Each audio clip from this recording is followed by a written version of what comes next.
It was still dark in Montana's Bitterroot Valley when the forest began to stir. A thin mist curled above the meadow, and the sound of an owl's last call faded into the hush before sunrise. Somewhere in that quiet, something remarkable was about to happen.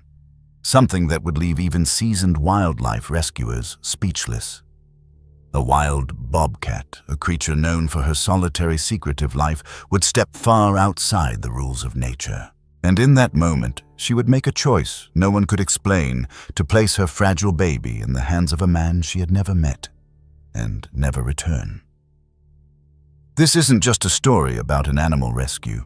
It's about the rare, fragile thread of connection that can form between humans and wild creatures and the unexpected ways love and instinct can intersect. If you've ever wondered what it takes for a wild heart to trust or how one small life can change the course of another, stay with me. What you're about to see will challenge what you think you know about wild animals, and it all began in the most unlikely way. The first light of day in Montana's Bitterroot Valley doesn't arrive all at once. It seeps in slowly, touching the frosted grass and the tops of the ponderosa pines before filtering down into the shadows where night still lingers. It was on one of those early spring mornings when the snowmelt runs in clear rivulets and the air smells of pine resin that an unlikely encounter began to take shape. Not far from the valley's main river, a female bobcat had chosen her den. It wasn't a place anyone would notice a hollow beneath a fallen tree roots twisted into a natural lattice that hid her from sight. She had been there for hours, her breathing labored body tense with the effort of bringing new life into the world. By dawn, 5 tiny kittens lay against her belly, their fur still damp, their small cries piercing the stillness. 4 of them rooted instinctively for milk, their movements steady and strong. But one, much smaller than the rest, struggled to keep his head lifted. His paws trembled, his breathing was uneven. Wildlife biologists call it the runt of the litter. In big cats like bobcats, runts face steep odds. Studies show that in the first few weeks, weaker kittens have mortality rates far higher than their siblings. It's not cruelty on the mother's part, it's biology. In the wild, a mother's resources are limited. She'll feed the strongest first, ensuring that at least some survive. It's the kind of decision humans find hard to accept, but in nature, survival depends on hard trade-offs. For the first hours, the little one, later named Cedar, wasn't pushed away. The mother licked him, nudged him toward the warmth, tried to coax him to nurse. But with every passing moment, his strength lagged behind the others. A human might have been tempted to pick him up to intervene immediately. In the bobcat's world, interference comes at a cost. Moving to a new den to escape predators means carrying each kitten one at a time, which strains even the healthiest mother. For Luna, that's the name we'll use for her. This was already her 3rd move in just 2 days. Each trip risked exposing her location to coyotes, eagles, or the occasional wandering bear. By the time the sun cleared the ridgeline, Luna had made another calculation. She could continue splitting her attention between all 5 kittens, which might risk losing more than one, or she could focus on the 4 with the best chance. In the quiet logic of the wild, it wasn't abandonment, it was giving the runt a different kind of chance, one she couldn't provide herself. If this sounds unusual, it is. While maternal abandonment is documented in bobcats, what happened next moves beyond the normal behavior we see in field studies. There are rare anecdotal reports of wild animals approaching humans, when in distress a fox in Vermont leaving her injured kit near a farmhouse. A black bear in Minnesota wandering close to a research station with a cub that had a snare injury. Scientists debate whether it's desperation learned association with food and safety or something else entirely. But in every case, it defies our assumptions about how wild animals should behave. That morning, Luna began to move differently. Instead of vanishing deeper into the forest, she carried Cedar in the opposite direction toward the edge of human territory. Through brush over fallen logs, down toward a narrow dirt road where one cabin stood alone against the timberline. The cabin belonged to Daniel Harris, a man who had spent most of his life running toward emergencies as a firefighter and had retired here for the quiet. He knew the rhythms of the valley, the deer in the meadow, the calls of sandhill cranes, the occasional bobcat print in winter snow, but he'd never been this close to one. The first sign was a flicker of movement caught on the cabin's motion-activated porch camera. Daniel, sitting inside with his morning coffee, glanced at the feed on his tablet. At first, he thought it was one of the neighborhood's semi-feral barn cats nosing around for a warm spot. Then the image resolved. A bobcat ears, tufted eyes locked straight ahead, muscles tense but controlled. In her mouth, something small and unmoving. She didn't bolt at the sight of him behind the glass. She didn't snarl.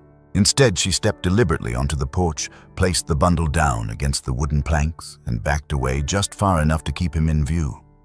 The kitten, a tangle of spotted fur no bigger than Daniel's hand, let out a faint, almost questioning cry. And then, without warning, Luna turned, bounded down the steps, and slipped into the tree line.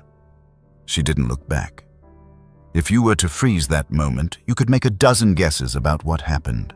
Was it instinct coincidence? Some unspoken recognition that this man might help where she could not? For Daniel, the meaning was less important than the urgency. He knew that in the wilderness, minutes can decide whether a weak animal lives or dies.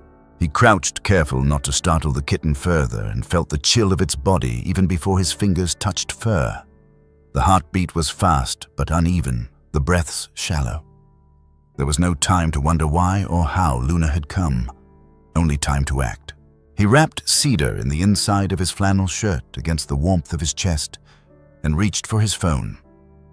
That choice, calling the Bitterroot Wildlife Rehabilitation Center instead of trying to nurse the kitten himself, was critical.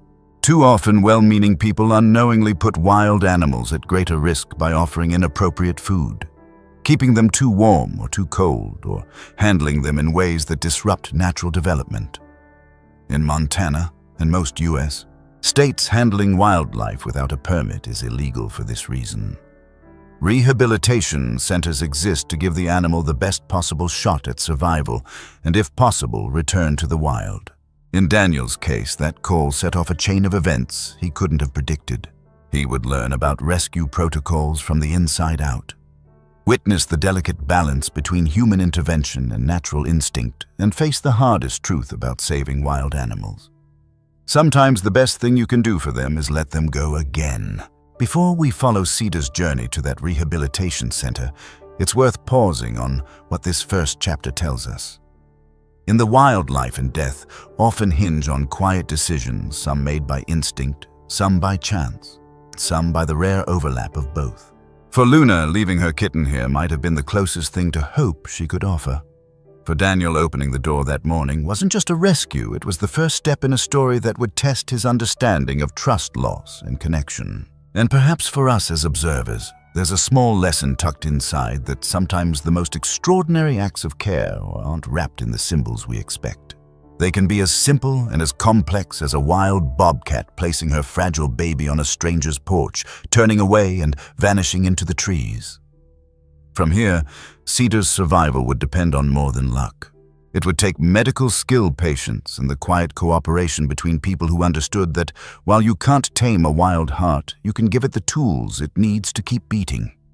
How that unfolded is where our story turns next. In the days before Cedar appeared on Daniel's porch, Luna had been on the move almost constantly. In the wild, bobcat mothers rarely stay in one den for more than a few days when the kittens are still small. Every relocation reduces the risk of predators catching scent, but it also taxes the mother's strength. She must carry each kitten separately, returning again and again until all are safe. For a litter of 5, one of them frail and struggling, this meant Luna was spending more time traveling than resting. Cedar's weakness was becoming harder to ignore. Each time Luna returned from hunting, she found him pushed away from his stronger siblings. When he tried to nurse, he was often too slow and the others took the best spots. A bobcat mother cannot linger to hand-feed the weakest. If she devotes extra energy to one kitten, she risks compromising the rest. In nature's calculus, protecting the majority ensures the survival of her genes. It's not a lack of love. It's the reality of survival in a landscape where food is never guaranteed.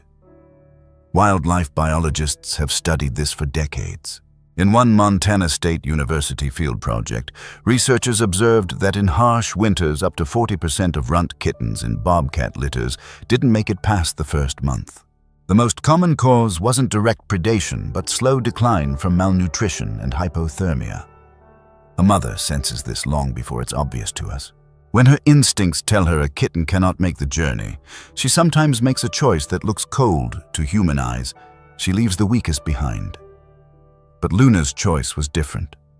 She didn't abandon Cedar in an empty den to fade away quietly. She carried him toward a place she had likely scented before the edges of human presence. Rural Montana cabins aren't entirely foreign to bobcats. They skirt our properties at night, hunting rabbits or mice near barns. Some learn that porches and sheds are warm places in winter. A few even come across pet food or compost piles. Still, a healthy adult bobcat avoids direct contact. For a mother to approach with her kitten was outside the pattern. It's tempting to think of this as trust. Some viewers of animal rescue videos imagine that the mother knew a human would help. But most experts caution against reading too much human meaning into the act. Dr. Karen Myers, a wildlife biologist with 30 years' experience tracking big cats in the Rockies, explains it this way. What we interpret as trust may actually be desperation. When a mother's instinct says she can no longer provide, she might place the young in a location she perceives as safer than the wilderness. That doesn't mean she expects care in the human sense, but she may be choosing the lesser risk. There are parallels. In 2010, a rancher in Wyoming reported finding a pronghorn fawn curled in the corner of his hay shed. A trail camera later showed the mother nudging the fawn inside before trotting off. In Vermont, a red fox deposited an injured kit on the edge of a farmhouse lawn, just yards from where people worked outside. In both cases, the animals did not return. Whether these were deliberate placements or chance encounters is debated, but they share a common thread. The young survived because someone noticed and acted quickly. For Luna, each relocation with Cedar must have been harder. The other kittens could be left tucked away while she hunted or moved them one by one. Cedar's small size meant he chilled quickly, his heart working harder to keep his body warm. Every minute she carried him in her jaws was a minute she couldn't spend hunting to feed the rest. Instinct was pushing her toward a decision. If she kept him, she might lose 2 or 3. If she left him somewhere safe, the others might all survive. What made Daniel's cabin the choice? Maybe she had passed by on a quiet night and caught the scent of food or the faint hum of human habitation. Maybe the open porch looked like a sheltered space against wind and cold. We'll never know.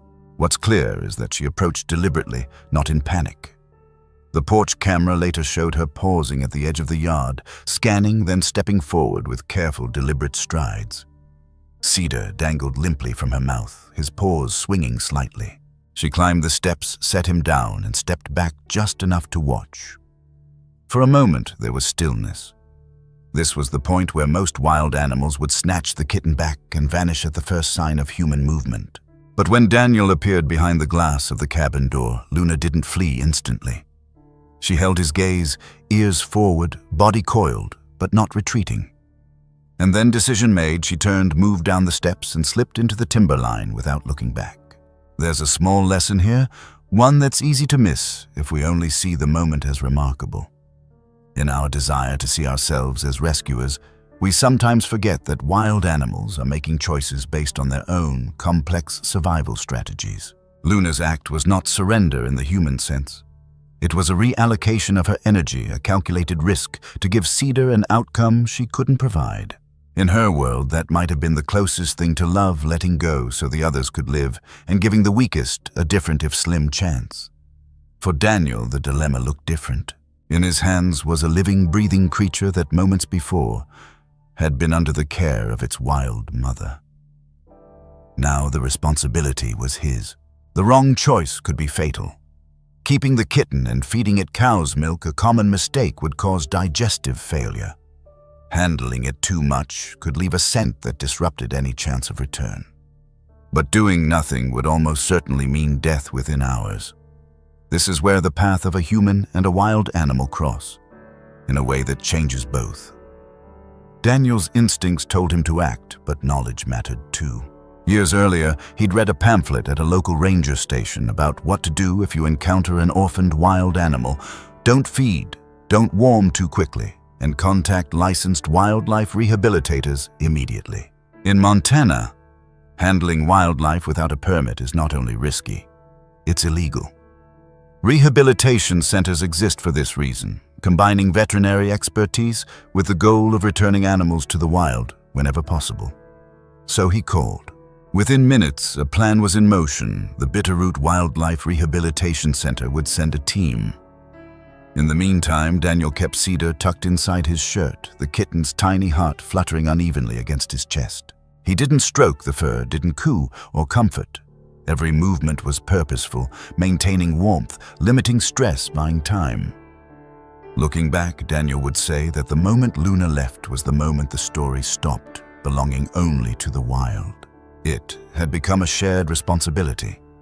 He didn't romanticize it. He understood that Cedar's survival was uncertain and that Luna had likely moved on without expectation. But there was something in that brief eye contact, two living beings acknowledging each other in the smallest of ways, that stayed with him. And perhaps that's the fresh perspective we can take from this, that moments of connection between humans and wild creatures aren't always about rescue or dependence.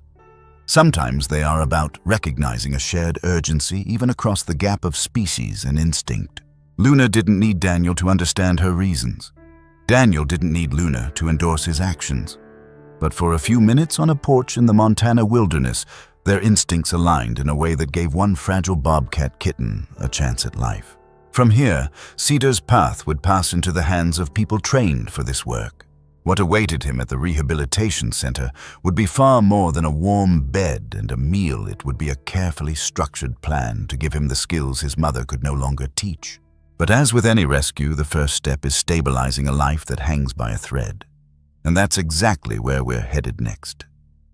From the moment Luna stepped onto Daniel's porch, the stillness felt charged like the pause before a summer storm. The early light was soft, brushing over the grain of the weathered boards, catching the curve of her tufted ears. She didn't rush. Her paws landed without sound, each step deliberate. In her mouth, Cedar hung limp but alive, his fur ruffled by the morning chill. Daniel froze just inside the cabin door. Years of firefighting had taught him to stay steady under pressure. But this was different. He wasn't facing flames or falling beams. He was facing the raw unpredictability of a wild bobcat. Every instinct told him to move slowly, to keep the barrier of glass between them until he understood her intent. When she reached the center of the porch, Luna lowered Cedar to the boards. The kitten let out a faint cry, thin, almost swallowed by the open air. Luna's eyes lifted to Daniel's. The gaze was steady, neither pleading nor hostile, but full of something he couldn't name. It wasn't the soft, familiar look of a domestic animal seeking comfort. It was sharper, older, an awareness honed by survival. Wildlife experts will tell you that this kind of direct approach is vanishingly rare. Bobcats avoid humans with a vigilance that borders on invisibility. Most people live decades in bobcat territory without seeing one. Even in rehabilitation work, healthy adults must be trapped, sedated, or carefully hazed to avoid injury on both sides. A mother voluntarily closing that gap, especially with her young in tow, defies almost every behavioral pattern observed in the species. But there are outliers. In 2016, in northern Arizona, a game warden documented a mountain lion leading her limping cub to within sight of a Park Service trailer before retreating. In Maine, a young lynx was seen depositing a sickly kitten near a snowmobile trail cabin. In both cases, there was no aggression toward the humans present, just a quiet handoff and a retreat into the wild.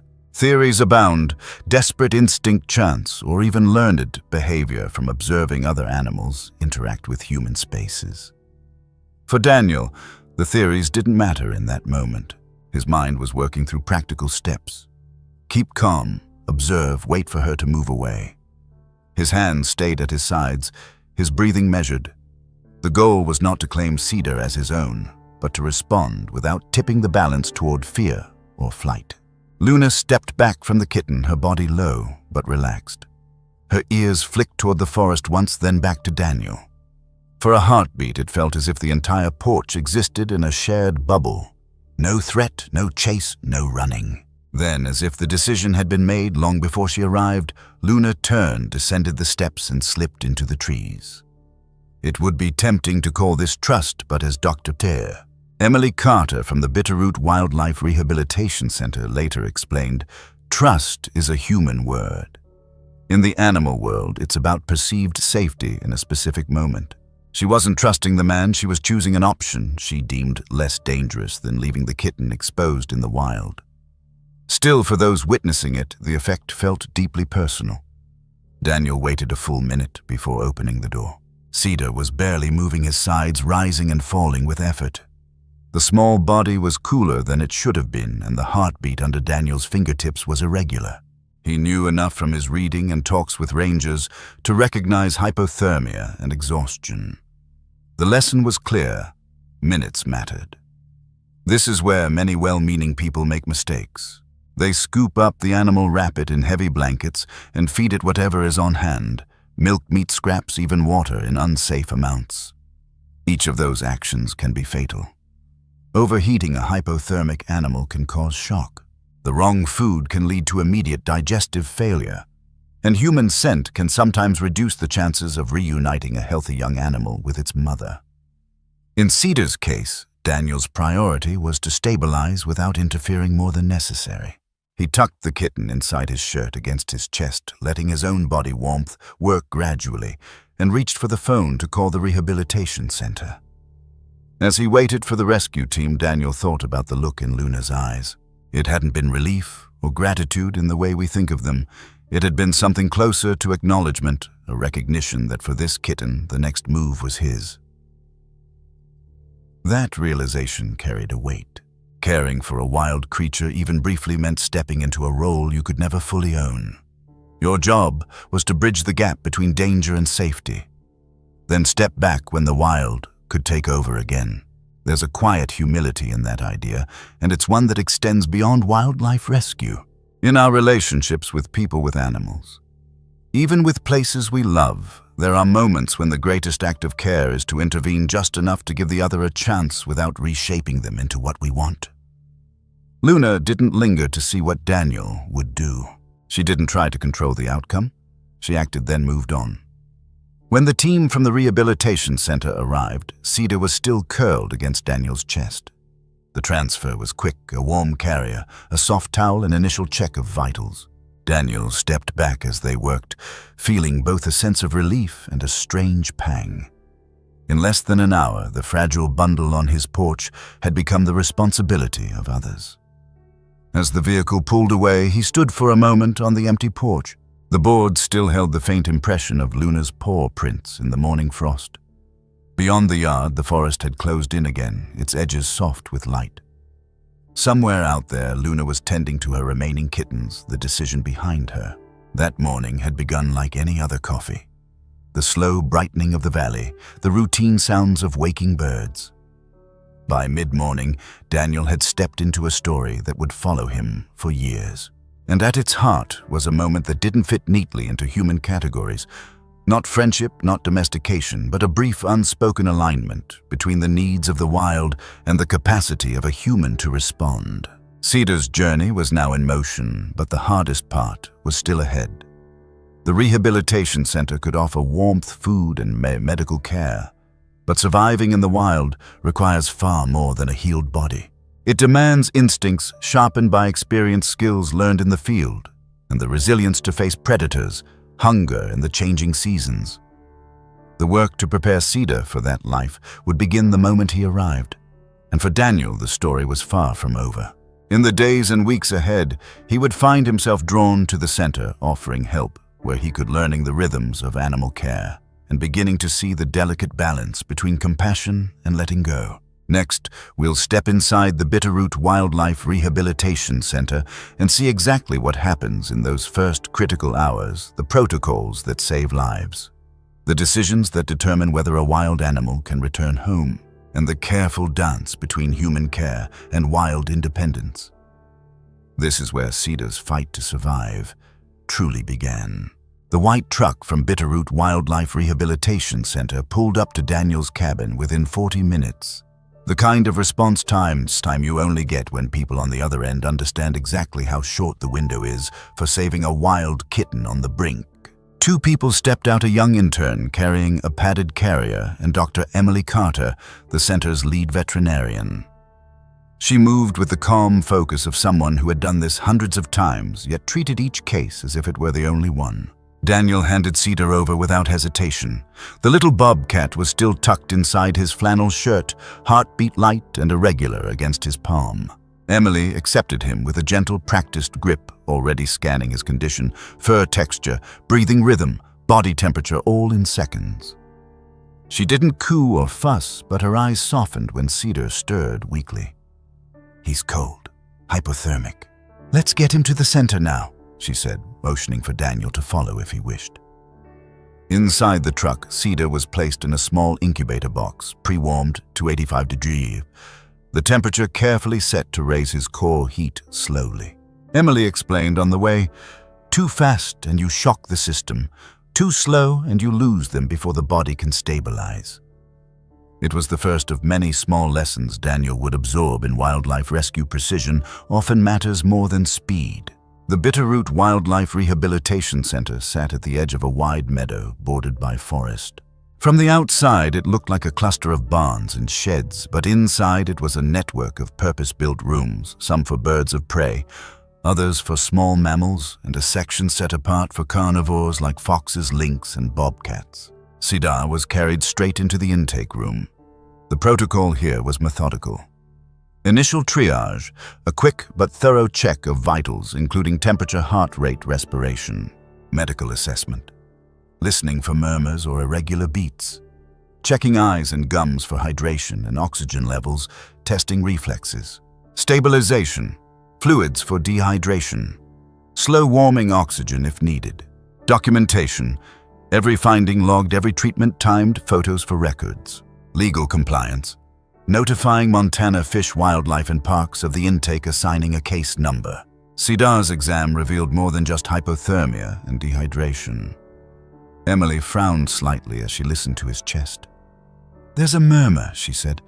"Could be a congenital defect, something we sometimes see in wildcats, same as in humans." She explained to Daniel that in many cases such conditions shorten a bobcat's life in the wild.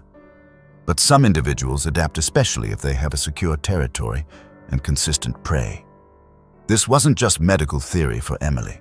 She told Daniel about a previous patient, Juniper, a young female bobcat brought in after being hit by a car. Alongside her injuries, Juniper had a mild heart defect. After 6 months in rehab, she was released, and thanks to GPS tracking, was later seen raising a litter in the wild. "It's not always a death sentence," Emily said, "but it does mean we have to adjust our approach."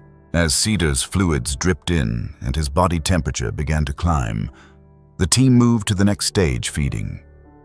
A special formula, high in protein and fat, was warmed and drawn into a small syringe fitted with a flexible tube. This wasn't about giving him a meal, it was about delivering a precise amount of energy without overwhelming his system. Daniel watched Emily slide the tube gently into Cedar's mouth, her hand steady, her eyes on the rise and fall of his tiny chest. The room was quiet except for the soft hum of the incubator. Daniel noticed how no one rushed, no one raised their voice. It reminded him of the calm inside a firehouse during a rescue, everyone knowing their role, every move deliberate. The difference here was that the patient couldn't understand the help he was getting, couldn't be reassured with words. All Cedar knew was the rhythm of hands moving around him, the gradual return of warmth. After the feeding, Cedar was weighed and measured less than a pound smaller than any bobcat kitten Emily had seen that season. His fur was brushed gently to remove dirt and debris, not for comfort, but to assess skin condition and check for parasites. A small blood sample was taken to test for infections common in wildcats, and a stool sample would later be examined for intestinal parasites. Every detail mattered, because any underlying issue could become critical in the weeks ahead. Daniel stayed back from the table, not wanting to be in the way, but Emily waved him closer. "It's important for people to see the process," she said. "Most think rescue is just warmth and food, but it's also regulation compliance and making decisions that are often hard." She explained that by law, every wild animal brought in had to be evaluated for release potential. If Cedar's heart defect proved too severe, he might never go back to the wild. In that case, the choice would be between permanent captivity in an accredited facility or humane euthanasia. It was a blunt truth, delivered without cruelty. There's a perspective here that many overlook. Not every rescue ends with freedom. Sometimes the most humane outcome is safety in captivity, and sometimes it's letting go altogether. The center's work wasn't about turning wild animals into pets. It was about preserving their wildness wherever possible. By late afternoon, Cedar was sleeping in a smaller heated enclosure, curled on a soft fleece. His breathing was steadier, his heartbeat still irregular, but stronger. Daniel lingered at the doorway, watching the slow rise and fall of the kitten's sides. He felt the same mix of relief and unease he'd known after pulling someone from a burning building. You've saved them from immediate danger, but the longer fight is just beginning. Emily told him he could visit, but with rules: no handling without staff present, no prolonged eye contact, no talking to Cedar in a pet voice. If we want him to survive in the wild, he can't get used to you, she said. It was a small but critical lesson. Helping a wild animal often means keeping a certain distance, even when every instinct urges you to hold on. Before he left, Daniel signed a visitor log and gave his contact information. Emily promised updates on Cedar's condition and the results of his tests. As he stepped out into the cool evening, the meadow was turning gold in the setting sun. Somewhere beyond the tree line, Luna was moving through the shadows with her remaining kittens, unaware of the work now underway for the one she had left behind. Driving home, Daniel thought about the chain of choices that had led to this point: Luna's decision to approach his decision to call the center's decision to accept the case. Each had been small in itself, but together they had created a narrow path forward for Cedar. It struck him that rescue isn't just about the moment you find an animal in need. It's about every step that follows, each one as important as the last.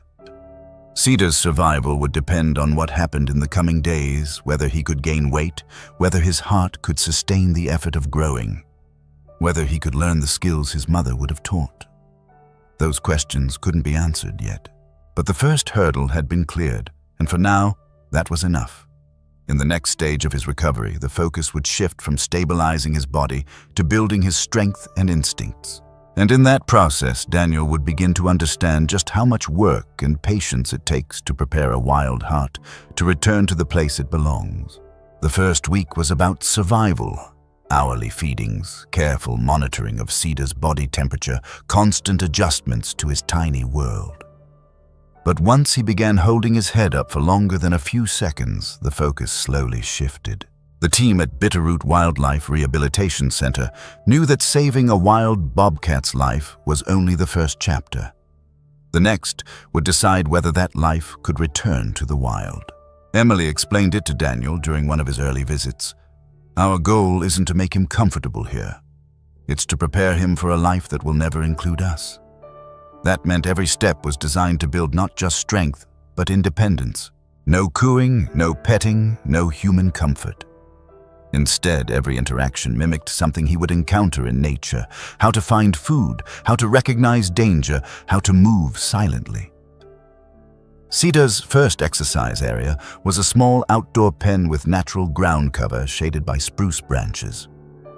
At first, he only explored for a few minutes before curling back into a corner, conserving energy. His legs were still wobbly, his heart working harder than it should. But the wild instincts were there even in miniature form. He stalked a falling leaf, pounced awkwardly at a moth. The staff encouraged this without direct interference, planting small challenges in his path: a log to climb over, a hollowed stump to investigate. Nutrition played as big a role as exercise. His diet shifted from formula to small, ground-up pieces of raw meat fortified with vitamins to replace what a mother's milk would have provided. As his jaw strength increased, the food became less processed. Whole pieces of rabbit or quail fur and feathers included to train his digestion and sharpen his teeth. This stage wasn't about easy meals. It was about building the skills to process what he'd have to hunt. Daniel often watched from behind a screen, unseen but taking in every movement. He saw how Cedar's coat began to change, losing the dull, fuzzy look of a sickly kitten and gaining the sleek, spotted sheen of a predator. The first time Cedar crouched low, eyes locked on a moving target, Daniel felt a quiet surge of pride. It wasn't sentimentality. It was the recognition that the kitten was turning toward his own kind of strength.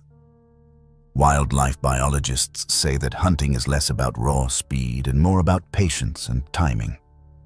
A bobcat that rushes its prey too soon will go hungry. Cedar's early attempts were clumsy, pouncing too early, tripping over roots, but with each try, his movements became more deliberate. Emily pointed out that this learning curve was compressed compared to what his mother would have offered. In the wild, kittens spend months shadowing their mother, absorbing techniques without even realizing they're learning. In rehab, that mentorship had to be simulated through controlled exposure to live prey and environmental complexity.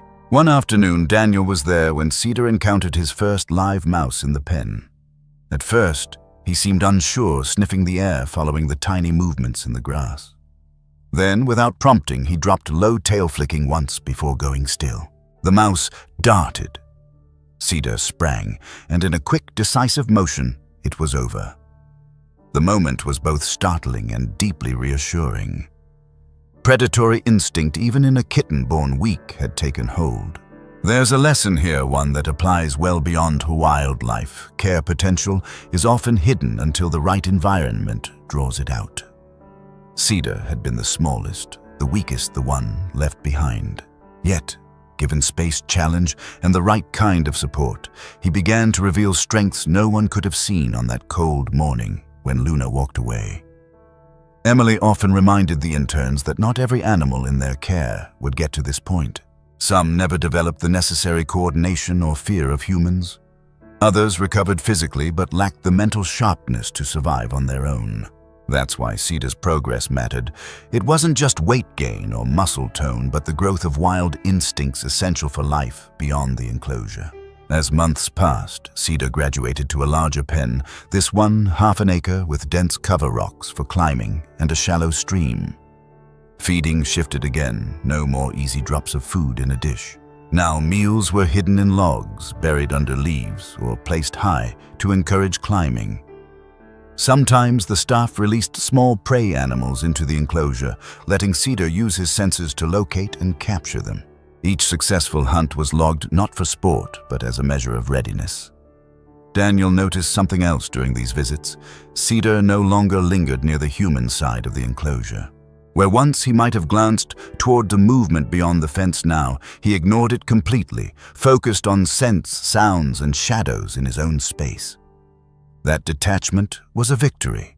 It meant he was no longer looking to humans for anything, a crucial shift if he was ever to return to the wilderness. Emily shared a real-life comparison. We had a bobcat here 3 years ago, Aspen, who was orphaned at a similar age. She did well in rehab, but kept watching people approaching the fence during feeding times. That behavior meant she couldn't be released. Cedar's disinterest in us is one of his best assets right now. Still, there were challenges. The heart murmur remained, and though Cedar had adapted it, limited how long he could exert himself before resting. The staff adjusted his training to build endurance without overtaxing him, gradually increasing the length and difficulty of hunting exercises. It was a balancing act: push too hard and risk a setback, go too easy and leave him unprepared. Daniel learned to respect the quiet discipline of this work. It wasn't about dramatic rescues or tender moments. Most days were repetitive cleaning enclosures, checking water sources, logging behavior. Yet every repetition laid another brick in the foundation Cedar would need to stand on his own. By his first winter, Cedar's weight had tripled. His coat had thickened, his muscles filled out, and his movements carried the silent confidence of a predator. The once frail kitten could now leap to the top of a 6-foot log pile in a single bound. Watching him, it was hard to reconcile this capable young hunter with the bundle Luna had left behind. And yet Daniel knew the wild would test him in ways no enclosure could. Out there, food scarcity, territorial disputes, and winter storms would all press against the limits of his strength. That reality carried its own kind of mystery. Even with all the preparation, survival would depend on Cedar's ability to adapt to meet challenges no human could script for him. From a certain angle, that uncertainty was the point. Wildness can't be rehearsed in full. It can only be rekindled enough for the animal to carry it forward. Cedar was approaching that threshold, and soon the conversations at the center began to shift from daily care to release planning. For Daniel, it was a bittersweet turn. He had been there through Cedar's smallest victories, the first climb, the first successful hunt, the first cold night outdoors, and now the thought of stepping back felt heavier than he expected. But Emily's words came back to him. If we want him to live as a bobcat, we can't keep him as anything else. That was the truth at the heart of every wildlife rescue. The end goal isn't possession, it's freedom, and freedom comes with risk. The next stage would bring Cedar closer to the life Luna might have taught him: larger territory, more complex hunting, no safety net. It would also bring Daniel closer to the moment when his role would change again from daily presence to distant watcher. And just beyond that horizon was the question neither man nor bobcat could answer. Yet when the enclosure gates finally opened, would Cedar be ready to claim his place in the wild? By the time Cedar had grown into a lithe, confident yearling, it was clear he wasn't just a single success story, he was part of something far larger. His journey was a small thread in the wide, complicated fabric of America's wild landscapes, where bobcats still roam from the swamps of Florida to the snowfields of the Rockies. In the United States, the bobcat is both common and invisible. Estimates put the population somewhere between 2 and 3.5 million. Yet most Americans will never see one outside of a trail camera photo or a fleeting shadow at dusk. They are masters of staying unseen, moving like smoke through forests, deserts, and even the fringes of suburbs. Their adaptability is the reason they've survived where other wildcats like the eastern cougar have disappeared. But adaptability has its limits. Fragmented habitats, expanding suburbs, busy roads, and unregulated trapping in some states still take a toll. In Montana, alone, road collisions are one of the leading causes of injury for rehabilitated bobcats, followed closely by starvation during hard winters. The numbers may not hint at an endangered species, but conservationists know that health is more than head count. It's about the stability of the ecosystems they anchor. Emily often framed it simply for volunteers. A bobcat isn't just a bobcat. It's rodent control for a farmer, a balanced food web for a forest, and a living link to the wildness that still runs under our feet. Without predators, like bobcats, small prey species explode in number, stripping vegetation and rippling damage upward through the chain, impacting everything from soil health to bird populations. Daniel saw this firsthand one autumn while helping a neighbor clear fallen branches near the edge of the meadow. The neighbor complained about an influx of rabbits eating through her garden fence. When bobcats hunt in an area, rabbit populations tend to stabilize. Without them, the numbers can double in a season. That nuisance for the gardener can lead to overgrazing, which in turn affects the deer, which then changes how predators like coyotes or eagles move through the land. The connections run deep. There's also the human relationship to consider. Not long after Cedar's arrival at the center, Daniel attended a public outreach talk Emily gave in town. The audience included ranchers, hikers, and families who had never thought much about bobcats beyond the occasional glimpse. She explained how coexistence strategies secure chicken coops clearing brush away from barns, keeping pet food indoors, reduce conflicts. She spoke plainly. When people and bobcats understand each other's habits, both do better. One man in the audience stood up and shared how years earlier a bobcat had taken several of his free-ranging hens. Instead of trapping it, he reinforced his coop and adjusted feeding times. The bobcat moved on, and the hens stayed safe. It was a lesson, he said, that sometimes protecting what's yours means changing your ways, not killing the other guy. Daniel left that meeting with a new appreciation for the idea that conservation wasn't just about wilderness far away, it was about choices made at fence lines, garages, and backyards. Every decision could tilt the balance between conflict and coexistence. Cedar's story also opened the door to talk about the quieter threats bobcats face. While poaching for pelts has declined in many areas, legal trapping still removes thousands from the landscape each year. In states with strong regulations, populations hold steady. In others, overharvest in combination with habitat loss has caused local declines. Add to that the danger of secondary poisoning from rodenticides, chemicals that move up the food chain from mice to predators, and the picture becomes more complex. For Daniel, these facts didn't dampen Cedar's personal story, they deepened it. Saving one bobcat mattered because it was part of a larger truth: each animal was a piece of living infrastructure. Take too many pieces away and the whole structure weakens. It also shifted his view of release. When he'd first imagined Cedar's return to the wild, he pictured freedom as the only measure of success. Now he saw the bigger frame. Release was also about restoring a function to the landscape, one predator reclaiming his role in a system that relied on balance. In that way, Cedar was not just Daniel's bobcat or even the rehab center's bobcat.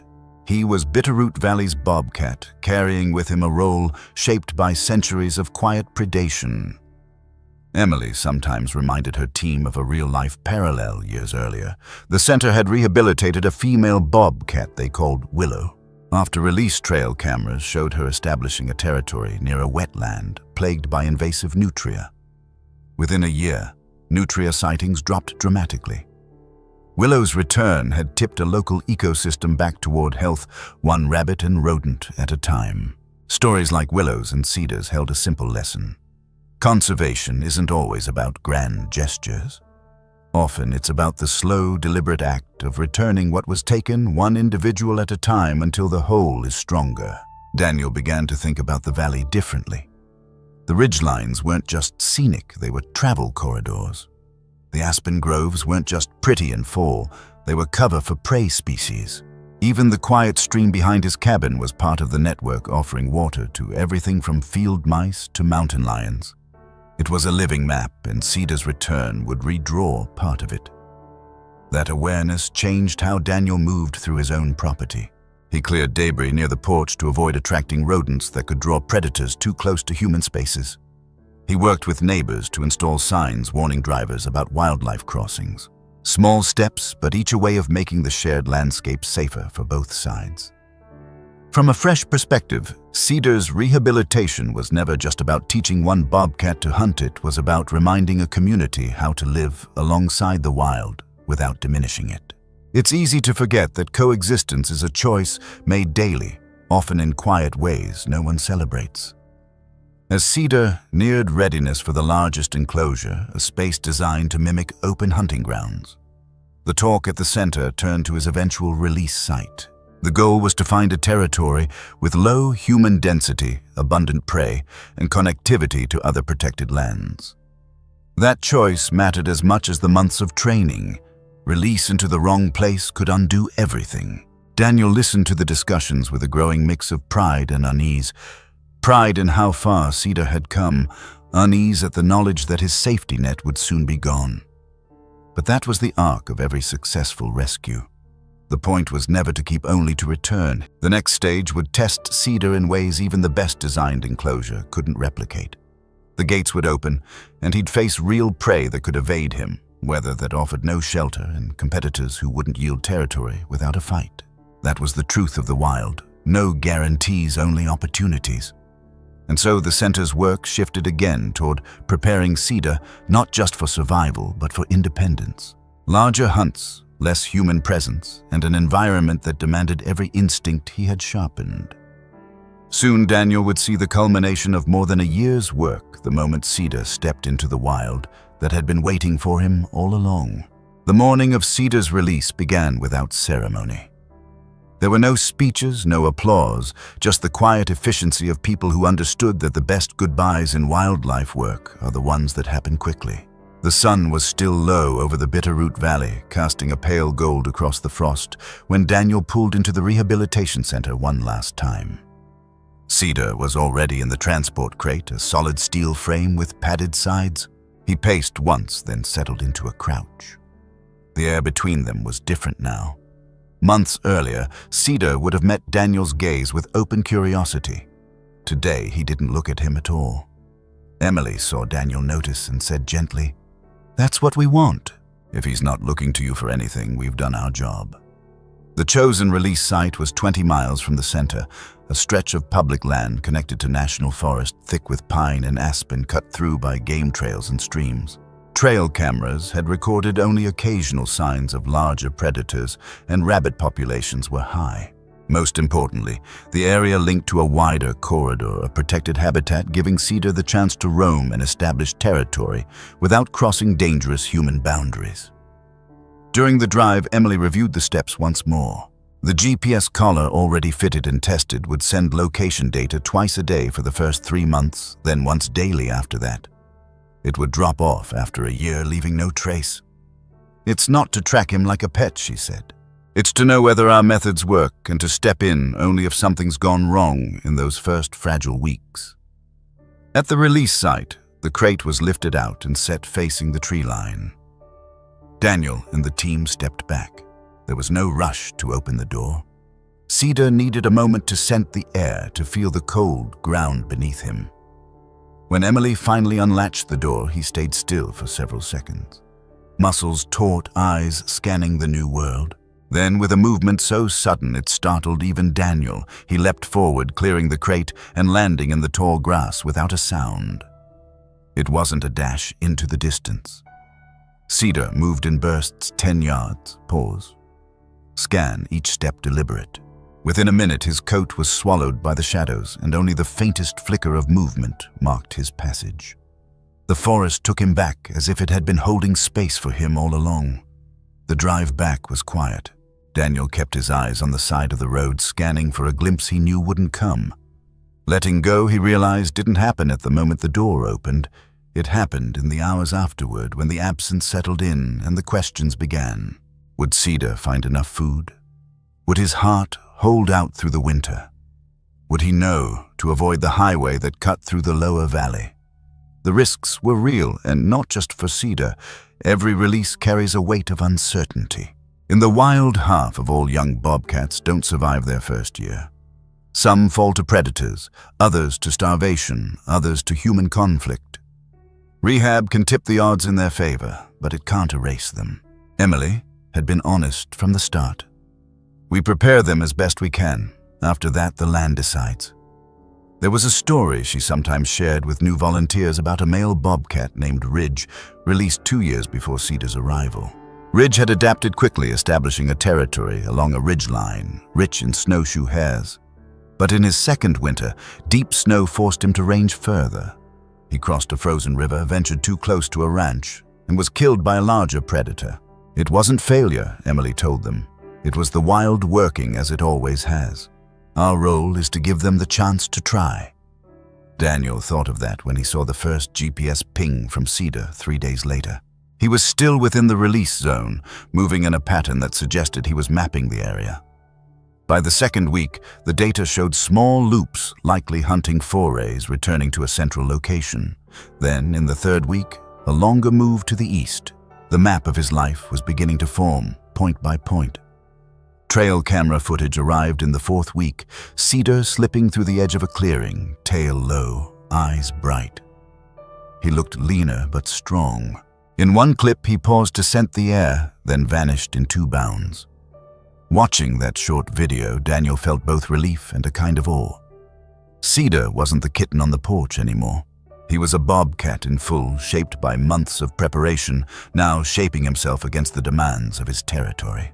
There's a lesson in that shift one Daniel carried into other parts of his life. You can build, guide, and prepare, but at some point you have to let the subject of your care step entirely into their own story.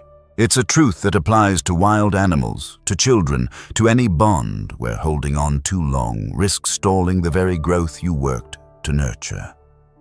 From a fresh perspective, the risk of release isn't a flaw in the process, it's the proof of it. If Cedar had stayed in the enclosure safe from predators and weather, he would have been alive, but not living as a bobcat. Risk is the companion of freedom, and in the wild, one cannot exist without the other. Months passed. Winter came, and Cedar's movements slowed his range, tightening to a core area where prey was still active. The GPS data showed a steady pattern, a good sign for survival. In spring, the pings expanded again, suggesting exploration or perhaps the search for a mate. Each update was a reminder that his life was now his own, moving beyond anything Daniel or the center could influence. By summer, talk at the center had shifted to other rescues. Cedar became part of the ongoing rhythm. A name on a list, a dot on a map, a story told to visitors about what was possible. Daniel didn't visit as often, but when he did, he sometimes lingered by the wall of photos showing past releases. Cedar's picture was there just above Ridge's. The caption read simply, "Released Year 2. And yet the story wasn't over. Release wasn't an ending, it was a midpoint, a handoff between human intervention and the unpredictable flow of life beyond the fence. For Daniel, there was still one chapter left to witness, whether Cedar against the odds would not just survive, but thrive in the landscape that had once seemed beyond his reach. That answer he knew would only come with time, and time in the wild has a way of bringing both the expected and the extraordinary. It was nearly a year after Cedar's release when Daniel first saw him again, not in person but in the grainy black and white glow of a trail camera. The image arrived by email from the Bitterroot Wildlife Rehabilitation Center Cedar in the shadow of an aspen grove, lean and alert, a rabbit dangling from his jaws. His coat was thick, his stance balanced. He looked exactly as a bobcat should, confident in his own space, free from human dependence. Daniel stared at the photo longer than he needed to. He thought about that cold morning on the porch, about the trembling bundle Luna had left, about the hours in the rehab center when Cedar's heartbeat had faltered. That moment in the picture was proof that all of it, the sleepless nights, the careful feeding, the restraint to keep human contact minimal, had worked. Cedar was living the life Luna had once imagined for him, the one her instincts had led her to gamble on. The updates came irregularly after that. Sometimes a GPS ping showed Cedar moving along the edge of the valley, sometimes near a high ridge where deer were plentiful. There were gaps. 2 days when the collar didn't signal, when Daniel found himself wondering if this was the end of the story. But each time a new location would appear and the map of Cedar's life would lengthen. Then, one autumn afternoon, Emily called. "You'll want to see this," she said. A camera in the same grove where Cedar had first appeared now showed 2 smaller shapes beside him. Young bobcats, their markings faint, but their movements mirroring his. Whether they were his offspring or relatives from a shared territory, no one could say for certain. But in that moment, Daniel understood something deeper. Cedar was no longer just surviving. He was part of the living continuity of the landscape, shaping it as much as it shaped him. Wildlife work doesn't always give you that kind of closure. Many animals are released and never seen again. Some live long lives in the wild, others don't make it through the first winter. That's why moments like this, seeing a rescued animal not just alive but thriving, carry such weight. They remind you that the impact of one rescue can ripple far beyond the individual. A healthy bobcat controls prey populations, supports plant regeneration, and maintains balance in a food web that in turn supports countless other lives. There's a lesson here, one that's easy to overlook in the pull of the personal story. Cedar's journey began with an extraordinary act, a wild mother leaving her kitten in human care. But his success came from something quieter, a bridge of responsibility between human and wild. The center provided the expertise, Daniel offered the moment of action, and Cedar carried the rest forward. It was a partnership without contracts, without words, built entirely on instinct and the shared urgency to see a life continue. From a knowledge standpoint, Cedar's case also offered insights for the rehabilitation field. His congenital heart murmur was a challenge that many programs might have considered too great for release. But with careful conditioning and adaptive training, he not only survived, but integrated into the ecosystem. For biologists, this reinforced the idea that release criteria can be flexible without compromising welfare when handled with precision and long-term monitoring. For Daniel, the emotional weight was different. He didn't think of Cedar as his bobcat anymore. That claim had ended the day the crate door swung open. What he felt instead was something closer to kinship, a recognition that both their lives had been altered by that morning on the porch. Cedar had been given a second chance. Daniel had been reminded that connection to the natural world isn't always about ownership or control. Sometimes it's about trust, even if it's never spoken aloud. In a way, Cedar had become a living metaphor for the spaces where human life and wildlife touch. Those spaces are often messy, full of risk, misunderstanding, and compromise, but they are also where the most profound forms of coexistence are born. They are the bridges between worlds, built not from grand gestures, but from consistent, humble acts: a secure chicken coop, a driver slowing at a wildlife crossing, a call made to a rehab center instead of trying to raise a wild animal at home. There's a real-life example Emily often shares with visitors to the center. Years ago, a young great horned owl was found grounded after a windstorm. Instead of keeping it, the finder contacted the center, which cared for and released it weeks later. That owl went on to nest in the same valley, raising multiple chicks over the years. The person who made the call never saw the owl again, but the presence of its young became part of the valley's chorus each spring. The point is simple. Sometimes your role in a wild animal's life is just one small link, but without it, the chain might break. For viewers, Cedar's story holds the same potential for reflection. It asks, where in your own life are you holding on too tightly when letting go might allow something to grow? Where could a small, timely action create a ripple far beyond your sight? We all have our own Cedar moments, times when a choice presents itself in the simplest of ways, but the effects can carry forward in ways we'll never fully measure. Daniel still keeps the first trail camera photo of Cedar in the aspen grove pinned above his desk. It's not there as a trophy, but as a reminder. Each time he looks at it, he thinks of the quiet logic of the wild, the way Luna made her choice, the way Cedar found his way back to the life meant for him. And he thinks about how many other animals, unseen and unnamed, are walking their own paths towards survival, each one carrying a piece of the landscape's health with them. If there's a fresh perspective to take from all this, it's that conservation isn't only the work of experts or those who live beside the wilderness. It's something anyone can be part of wherever they are.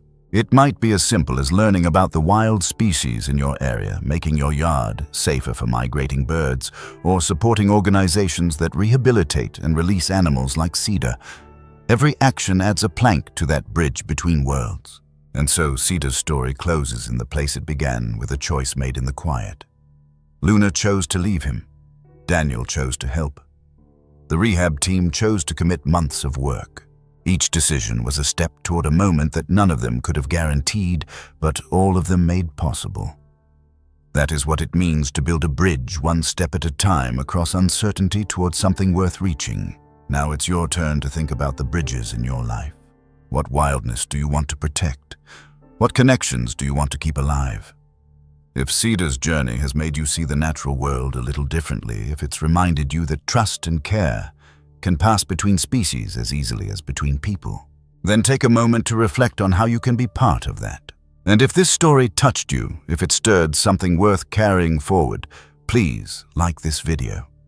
Subscribe for more wildlife stories and share it with someone who might need to be reminded that the world still holds space for moments like these.